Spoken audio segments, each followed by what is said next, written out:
अस्सलाम वालेकुम my YouTube family. Welcome back to my YouTube channel. आज मैं अपने चैनल पर आप लोगों के साथ शेयर करने आई हूँ लखनवी गलावटी कबाब की रेसिपी। और ये रेसिपी एकदम रिच और शाही रेसिपी है, क्योंकि इसमें जो मसाले इस्तेमाल होते हैं वो बिल्कुल ही अलग तरह का मसाले हैं जिससे ये कबाब तैयार किए जाते हैं, जिसकी वजह से ये बाहर से क्रिस्पी और अंदर से बिल्कुल सॉफ्ट बन के तैयार होते हैं। बहुत ही मज़ेदार सी कबाब की रेसिपी को शेयर करने से पहले एक छोटी सी रिक्वेस्ट है। चैनल पे नए हैं और अगर अब तक सब्सक्राइब नहीं किया है, चैनल को सब्सक्राइब करें, साथ-साथ बेल का आइकन भी प्रेस कर दें ताकि हर आने वाली वीडियो का नोटिफिकेशन आपको मिलता रहे। चलिए जी, आइए ये ज़बरदस्त से कबाब तैयार करते हैं। हमने यहाँ पे बीफ लिया है, अगर वज़न किया जाए तो हाफ केजी के करीब है, इसमें हल्का-फुल्का फैट्स भी शामिल है। इसको हम चॉपर में डाल के बहुत बारीक सा कीमा बना लेंगे। अच्छा जी, आइए अब देखते हैं कि इम्पोर्टेंट मसाले इसमें हमने क्या-क्या इस्तेमाल किए हैं। तो मसालों में आप ये देख सकते हैं जो-जो मसाले हैं, हाफ टी स्पून काली मिर्च हमने ली है, 5 से 6 अदद छोटी या सब्ज़ इलायची ली है, 1 अदद बादियान का फूल, इसके अलावा 3 से 4 अदद हमने काजू लिए हैं और 3 से 4 अदद ही हमने बादाम लिए हैं। जावित्री जायफल का बहुत छोटा-छोटा सा पीस हमने यहाँ पर लिया है। इसके अलावा डेढ़ टेबल स्पून हमने सूखी हुई गुलाब की पत्तियाँ ली हैं। चने हमने डेढ़ टेबल स्पून लिया है। अच्छा, यहाँ पर तली हुई प्याज़ है, डेढ़ टेबल स्पून के करीबी हमने ये ली है। लाल मिर्च 5 से 6 अदद हमने ली है, जो छोटी वाली होती है सूखी लाल मिर्च। इसके अलावा यहाँ पर कबाब चीनी ली है हमने हाफ टी स्पून। ये इनफ है इतने मसालों के साथ। 1 से डेढ़ टेबल स्पून यहाँ पर हम ले लेंगे सौंफ और ज़ीरा 1 टेबल स्पून। ये तो हैं वो तमाम मसाले जो इस कबाब में जाते हैं। इसके अलावा लहसुन अदरक का पेस्ट है और पपीता, कच्चा पपीता जिसे हमने पीस के रखा था, वो भी इसमें जाएगा।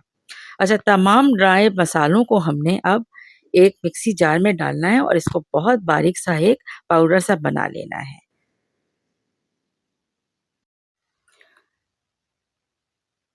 तमाम मसालों को मिक्सी जार में हम शिफ्ट करते हैं और अब इसका बन गया है एक पाउडर। पाउडर बनाने के बाद अब इसे रखते हैं हम साइड में और जो हमने कीमा तैयार किया था बीफ का, उसमें हमने सबसे पहले लहसुन अदरक का पेस्ट ऐड करना है। इसके साथ-साथ इसमें हम सॉल्ट ऐड करेंगे हस्बे ज़ायक़ा, हाफ टी स्पून मैंने सॉल्ट ऐड किया है इसमें और हाफ टी स्पून ही इसमें मैंने लाल मिर्च पाउडर ऐड किया है। पपीते को ऐड करने के बाद अब बारी आती है इसमें वो ख़ास मसाला ऐड करने की जो हमने अभी आपके सामने ग्राइंड किया था। अच्छा जी, इसको ग्राइंड हुए हुए मसाले को यहाँ पर हमने तकरीबन 3 टेबल स्पून इस्तेमाल किया है। 2 टेबल स्पून हम इस वक़्त डालेंगे, ठीक है? और अब हम इसको अच्छी तरह से हाथों की मदद से मिक्स करेंगे और मिक्स भी हमें इस तरह से करना है, इसको मसल के ताकि तमाम मसाले अच्छी तरह से गोश्त के साथ कंडेंस हो जाएँ। ये देखिए इस तरह से इसे करना है और बहुत अच्छी तरीके से इसको करने के बाद हमने रख देना है 3 से 4 घंटे के लिए। अच्छा जी, अब देखिए गोश्त का ये अब हो गया है। 1 घंटे के बाद हमने जो 1 टेबल स्पून मसाला बचाया था, वो भी हमने ऐड करके एक दफ़ा फिर अच्छे से मिक्स कर लिया है। अब हम इसके बना लेंगे कबाब। कबाब की शक्ल आप जैसी भी चाहें इसमें दे सकते हैं। मैं यहाँ पर इस तरह से इसकी कबाब की शक्ल दी है और अब इसे हम फ्राई करेंगे अच्छी तरह से। एक साइड से कलर चेंज होगा, अच्छी तरह से फ्राई होगा, तब हम इसका साइड चेंज कर देंगे। मीडियम लो हीट पर हमें इसे फ्राई करना है और इस तरह से ये कबाब जो है बहुत ही अंदर से जूसी होंगे और बाहर से बहुत ही क्रिस्पी बन के तैयार होते हैं।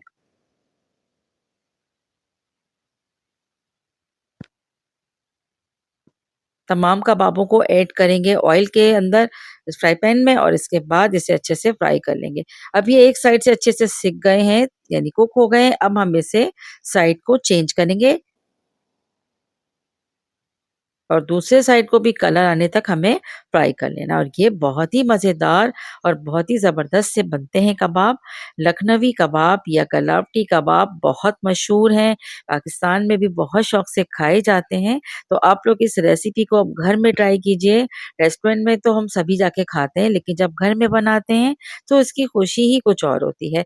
इसके साथ आप सर्व करें पराठे, पूरी पराठा या सिंपल पराठा, या आप पूरी भी इसके साथ सर्व कर सकते हैं। तो रात के खाने में आप इसे अगर बनाएँगे तो बहुत ही लाजवाब, किसी दावत में बनाइए और बहुत ज़्यादा सबकी दाद वसूल कीजिए।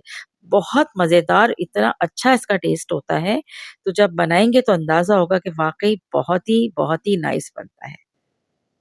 पराठे मैंने इसके साथ सिंपल तहे वाले बनाए थे, और यकीन करें बहुत मज़े का, किसी चटनी की, किसी चीज़ की इसके साथ ज़रूरत नहीं पड़ी। अब इसके साथ 2 टाइप की चटनी बनती है, लेकिन मैंने यहाँ पर इसको सिर्फ़ सैलेड के साथ ही सर्व किया था।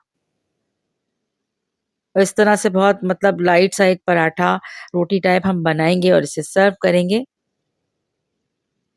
बेहतरीन से लखनवी गलावटी कबाब रेडी हैं। रेसिपी को ये लाइक करना याद रखिएगा और ज़्यादा से ज़्यादा शेयर कीजिएगा। Thanks for watching, take care, अल्लाह हाफ़िज़।